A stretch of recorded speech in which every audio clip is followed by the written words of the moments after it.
গোল হারায় ইস্টবেঙ্গল।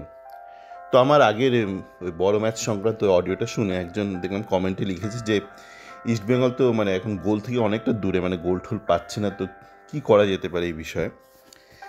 তো আমার এই চ্যাট ফোরামে কিন্তু গতকাল খেলা নিয়ে বেশ ভালো আলোচনা হয়েছে। অনেকেই অনেক মন্তব্য পেশ করেছেন ওখানে, বেশ ভালো ভালো মন্তব্য আমি সবগুলো পড়েছি।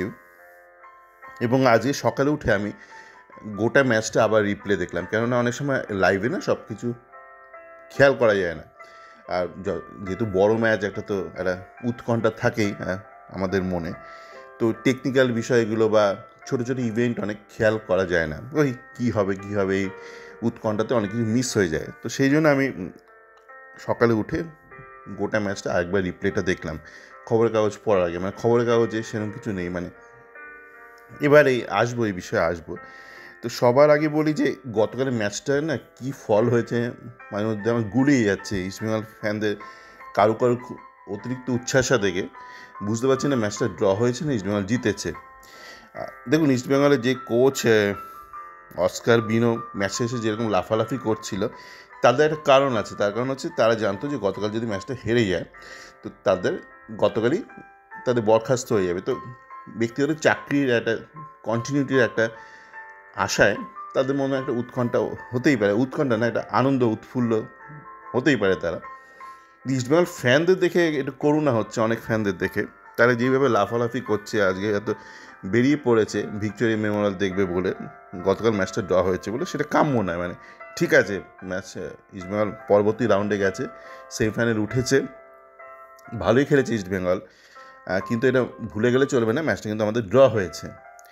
এবার ম্যাচটা ড্র হয়েছে তো সেই নিয়ে মানে গোল কেন হচ্ছে না। তো আমরা যদি দেখি সুপার কাপে 3টে ম্যাচ আমরা খেলেছি, 2টো খেলেছি ভারতীয় টিমের বিরুদ্ধে, একটা খেলেছি একটা আইএসএল টিমের বিরুদ্ধে, মানে ফুল স্ট্রেংথ আইএসএল টিম, মানে মোহনবাগান সুপার জায়ান্ট তো ফুল স্ট্রেংথ টিম নিয়ে খেলেছে। আর বাকি যে দুটো টিম ছিল, একটা তো আই লিগের টিম ডেম্পো, ইন্ডিয়ান স্কোয়াড নিয়ে খেলেছে, আর একটা চেন্নাই, সে আইএসএল স্কোয়াড হলো, সে কিন্তু 100% ইন্ডিয়া নিয়ে খেলেছে। 3টে ম্যাচের মধ্যে 2টো ম্যাচ আমরা ড্র করেছি, একটা ম্যাচ আমরা জিতেছি, শুধু চেন্নাইয়ের বিরুদ্ধে আমরা জিতেছি।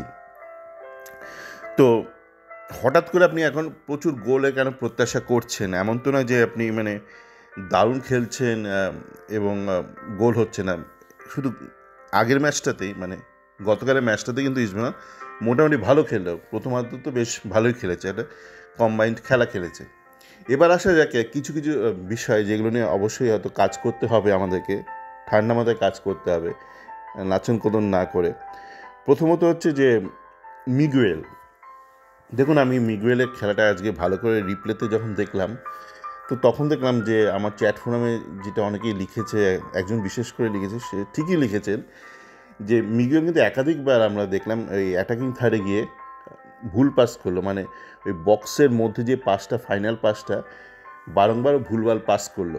এবং 2-3বার আমি দেখলাম খুব অ্যাকিউট অ্যাঙ্গেলে গিয়ে ওখান থেকে ক্রস না করে বা পাস না দিয়ে একটা গোলে শট নিতে গেল। তো এইটা কিন্তু শুধরোতে হবে। সেটা কীভাবে শুধরোবে সেটা মিগুয়েল ঠিক করুক, আমাদের যারা কোচ রয়েছে, যদি অস্কার কন্টিনিউ করে তো অস্কার ঠিক করুক, বা যদি নতুন কোচ আসে আগামী দিনে সে ঠিক করুক এটা কী করে করতে হবে, এটা ঠিক করতে হবে। মানে মিগুয়েল যদি বারবার করে, এটা প্রবাবিলিটির ব্যাপার, আপনি যদি বারবার করে ভুল করতে থাকেন তো সেখান থেকে তো আপনার এক্সেলেন্সের সম্ভাবনাটা কমবে। আপনি যদি বারবার ঠিক জিনিস করতে থাকেন, ধরুন আপনি বারবার ঠিক পাস বাড়াচ্ছেন, থ্রু পাস বাড়াচ্ছেন বা বক্সের মধ্যে পেনিট্রেটিভ পাস বাড়াচ্ছেন, তাহলে সেখান থেকে গোল কনভার্সন রেট বা গোল হওয়ার সম্ভাবনাটা বাড়বে। আপনি যদি দেখেন ম্যাক্সিমাম ভুলভাল পাস করেছে মিগেল, একটা শুধু খুব ভালো পাস করেছিল, যেখান থেকে ওই বিপিন সিং যে হেডটা মারলো, ফ্লিক করলো, যেটা গিয়ে বারে গিয়ে লাগলো। কিন্তু আপনি যদি দেখেন যতগুলো মিগুয়েল, আপনি যদি খাতা নিয়ে বসেন, মিগুয়েল যতবার সুযোগ পেয়েছে একটা ফাইনাল পাস দেওয়ার, ম্যাক্সিমাম টাইম কিন্তু ভুল পাস দিয়েছে। এবার সেটা কী করে শুধরাবে, ঠিক করুক এরা। এবার আসা যাক আপনার যে স্ট্রাইকারের কথায়। দেখুন, একটা স্ট্রাইকারের ব্যাপারে একটা কঠিন সিদ্ধান্ত কিন্তু একটা সময় নিতেই হবে আমাদেরকে। আমরা যদিও জানি সেমিফাইনাল ম্যাচ হবে নভেম্বর এন্ডে, মানে 1 মাস প্রায় বাকি, কিন্তু এখন থেকে একটা পরিকল্পনা নেওয়া দরকার আছে, অন্তত আর্লি ডিসেম্বরে একটা সিদ্ধান্ত নিতেই হবে। আমাদের টিমে ছিল একজন ভালো স্ট্রাইকার ছিল, দিয়ামান্টাকাস। তার বিভিন্ন সমস্যা ছিল, সেটা আমরা জানি, আলোচনাও করেছি। এবার তার পরিবর্তন করা হয়েছে, পরিবর্তন করে দুজনকে আনা হয়েছে, এক আহাদাদ আর এক হচ্ছে আপনার হিরোশি। এবার আহাদাদের বিষয়টা হলো, আহাদাদ খুব পরিশ্রমী, এবং আপনারা যদি দেখেন গতকালের ম্যাচে ও সারাক্ষণ মারপিট করেছে, মারপিট মানে লড়াই করেছে বিপক্ষে ডিফেন্ডারদের সাথে, মাঝমাঠটাকে বেশ সচল রাখতে সাহায্য করেছে, ডিফেন্ডিং করেছে, এবং দুবার গোল স্কোরিং পজিশনেও পৌঁছে গেছিলো। একবার তো একটা হেড করলো, আর একবার ওই বলটা পেয়ে গেছিলো, যেটাও ডাইরেক্ট গোলকিপারের গায়ে মারলো। দুবার অন্তত, একবার খুব ভালো একটা বল রিসিভও করলো দেখলাম হামিদ আহাদাদ। এবার কিন্তু আহাদাদ কিন্তু নাম্বার 9 নয়, মানে যেটা ম্যাকলারেন আপনারা যেটা দেখছেন, বা দিয়ামান্টাকাস যে ছিল, যে ওই বক্সের মধ্যে একটা ছোট্ট একটা হিল করে বা একটা ছোট্ট পাস করে বা ছোট্ট টাচ দিয়ে বলটা ফাঁকা করে গোল করবে, সেরকম প্লেয়ার কিন্তু নয়, মানে টিপিক্যাল নাম্বার 9ও নয়। এবং ও দেখবেন গতকালও নাম্বার 9-এ খেলছিল না, ওই আপনার ওই ফলস 9 বা ফেক 9 হিসেবে আপনার মিগুয়েলই মূলত খেলছিল। তো আহাদাদকে আপনারা যদি রেখে দিতে চান, তাহলে কিন্তু আপনার হিরোশিকে বদল করতে হবে একটা পয়েন্টে গিয়ে, মানে বা হিরোশিকে যদি আপনি রেখে দিতে চান, যদি হিরোশি ভালো খেলে, তাহলে আহাদাদকে ছাড়তে হবে। মানে এমন নয় যে আহাদাদ খারাপ বলে, এই মানে আপনাকে এটা বুঝতে হবে যে আপনার কাছে 6টা বিদেশির স্লট আছে, ঠিক আছে? তো আপনাকে ওই দুটো ফরওয়ার্ড অন্তত ঠিকঠাক রাখতে হবে যদি আপনাকে লিগে ভালো করতে হয়।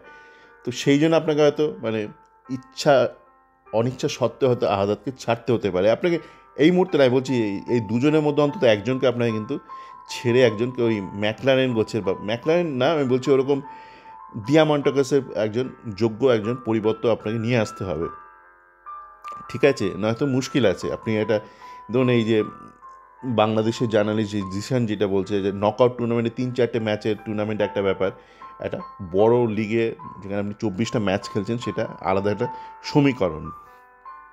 এবং বড় লিগেই সাফল্য পেতে গেলে কিন্তু আপনাকে আরও অনেক বিষয়ে নজর দিতে হবে।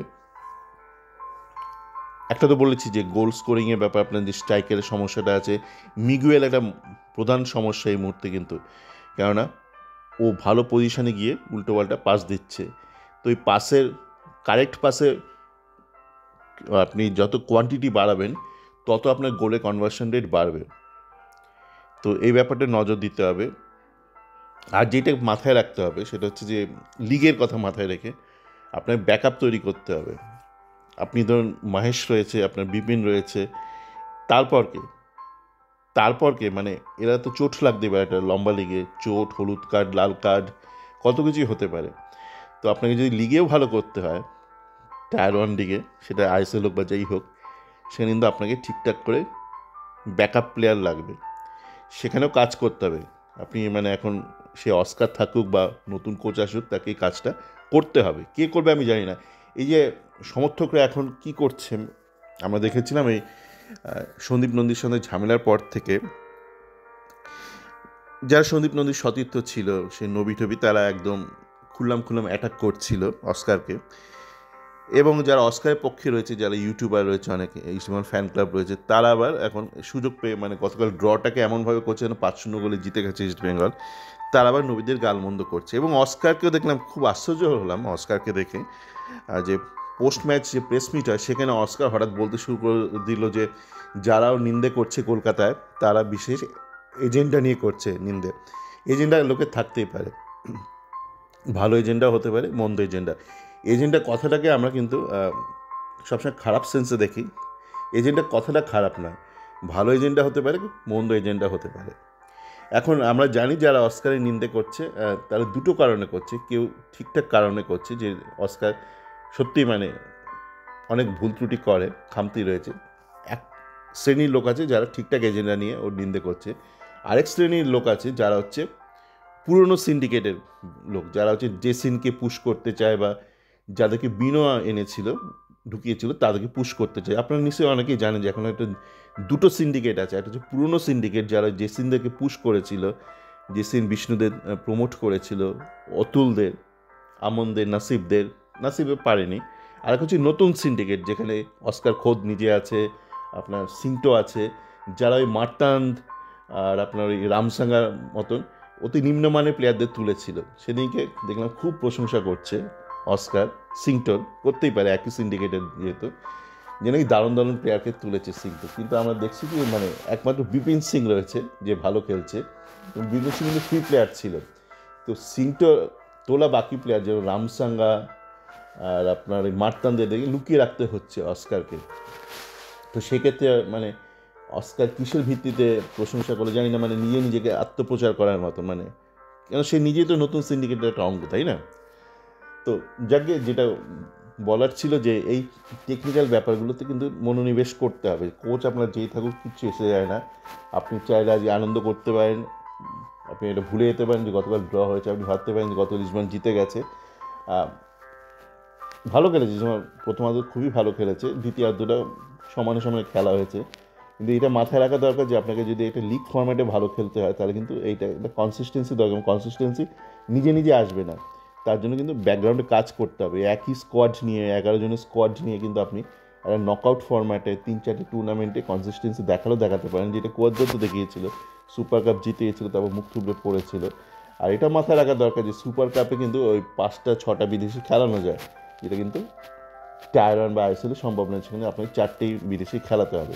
তো এই ব্যাপারগুলোতে একটু মনোনিবেশ করতে হবে। আপনি যদি ঠিকঠাক করে কাজটা করেন ওই অটোমেটিক্যালি যেটা বলে না, কর্মে নজর দাও, ফল আপনি হয়ে যাবে। ওই যে যদি যে উদাহরণটা দিলাম, যদি মিগুয়েল কনসিস্টেন্টলি ঠিকঠাক পাস দেয়, বা ওই পজিশনে যেই খেলবে যেই প্লেয়ার সে যে কনসিস্টেন্টলি ঠিকঠাক পাস দেয়, সেখান থেকে গোল হবে। আপনি পাসই দিচ্ছেন একের পরে ভুলভাল পাস দিচ্ছেন, এই গোটা ম্যাচে একটাই ঠিকঠাক পাস পেয়েছিল মোটামুটি এই বিপিন সিং, সেখান থেকে তো একটা হেড হয়েছিল। এবার প্রত্যেকটা হেড থেকে গোল হবে সেটা তো সম্ভব নয়, মানে ম্যাথামেটিক্যালি সম্ভব নয়, স্ট্যাটিস্টিক্যালি সম্ভব নয়, জীবনে তো অবশ্যই সম্ভব নয়।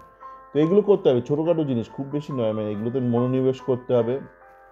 আর ওই আপনার ওই রাইট উইংয়ে রাইট ব্যাকে আপনার ওই রাকিবের সমস্যাটা সমাধান করতে হবে। রাকিব দেখলাম বাপাটা একদমই চলে না, মানে যেখানে সহজ বাপা দিয়ে পাস দিয়ে দেওয়া যায় সেখানে ওর মধ্যে একটা সংকোচ রয়েছে বাপার ব্যবহারে। তো আপনার ওই রাইট ব্যাকে কিন্তু একটু রিইনফোর্সমেন্ট লাগবে। সেটা কী করে করবে সেটা বার করুক। নিতুলা তো এই মুহূর্তে অন্তত ঠিকঠাক কাজই করছে, মানে শত খারাপ মন্দ কাজের মধ্যে অন্তত স্কোয়াডের ডেপথ অনেক বাড়িয়েছে, স্ট্রেংথ অনেক বাড়িয়েছে। এই মুহূর্তে ইস্ট বেঙ্গলের সাথে মোহনবাগান সুপার জায়ান্টের স্কোয়াডে কিন্তু বিশাল খুব একটা ফারাক নেই স্কোয়াড ওয়াইজ। সকলে ভালো থাকবেন, ছুটির দিন ভালো কাটান।